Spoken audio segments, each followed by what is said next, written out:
টাকা খাচ্ছি কিন্তু কত খাচ্ছি বুঝতে পারতেছি না। ওজন বেড়ে যাচ্ছে, ডাক্তার বললো গুনে খাবেন। গোনার জন্য একটা মেশিন কিনছি, টাকা গণনার যন্ত্র। জীবনে এই জিনিস চোখে দেখবো ভাবি নেই। এটা হচ্ছে কিংটন প্লাস, তাইওয়ানের একটা ওইএম থেকে করা ইগল ট্রেড বিডির মেশিন। এই মুহূর্তে মেশিনগুলো ভালোই পপুলার, দেখে শুনে তাদের কাছ থেকে কিনে নিয়ে আসলাম। দেখা যাক মেশিনটা কেমন।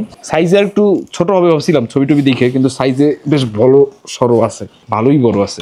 টাকা গোনার যন্ত্র, টাকা ছাপার একটা যন্ত্র হলে ভালোই তো। যা দেখি এটা কিনছে সেটা হইতেছে এইটা মিনিটে প্রায় 1000 নোট গুনতে পারে, প্লাস জাল টাকা নাকি এটা ডিটেক্ট করতে পারে। আমাদের স্টুডিওর পাশে একটা বেকারি আছে, ওইখানে আমাদের জসিম ভাই শর্মা কিনতে গিয়ে একটা নকল নোট নিয়ে আসছে এবং এটা ফেরত দিতে পারে। তো এগুলো ডিটেক্ট করা একটা ব্যাপার আছে, বাট ইউভি আইআর এরকম যে টেকনোলজি গুলো দেয়া আছে এগুলো জাল নোটকারীরা মোটামুটি কপি করে ফেলছে। সো কতদূর ডিটেক্ট করতে পারবে আমি ঠিক শিওর না। আমি জাস্ট কাউন্টিংটা ট্রাই করে দেখতে চাই যে কেমন কাউন্ট করতে পারে। এইখানে একটা ডিসপ্লেও দেয়া আছে এক্সট্রা, এইটা আপনি কানেক্ট করে ধরেন আপনার কাউন্টারে রাখলেন, কোনো শপটপ যদি হয় তাহলে কাউন্টারের সামনে আপনি এটা রেখে দিতে পারবেন। ওকে, মেশিন চালু হয়ে গেছে কিংটন প্লাস। আচ্ছা, এইখানে মোড ইউভি টিভি এগুলো চেঞ্জ করা যায়। অটো মোডে দিলে পরে সব অটো হয়ে যাবে। টাকা বাংলাদেশি টাকা এখন দেয়া আছে। ম্যানুয়াল মোড যদি আপনি দেন তাইলে টাকা দিয়ে স্টার্ট দিলে পরে গোনা শুরু হবে। আসেন গুনি। অটো দেয়া আছে, দেওয়ার সাথে সাথে গোনা শুরু হওয়ার কথা।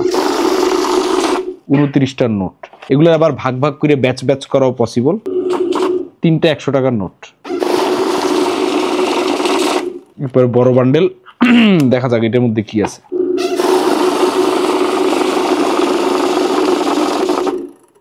ঠিক আছে, 91টা নোট পাওয়া গেল। সব মিলে 1 লাখ টাকাও নাই, খামুকি। আর 26টা পোলাপানের বা খাওয়ামুখী। বাদ দাও, চ্যানেল ডিলিট করে দাও।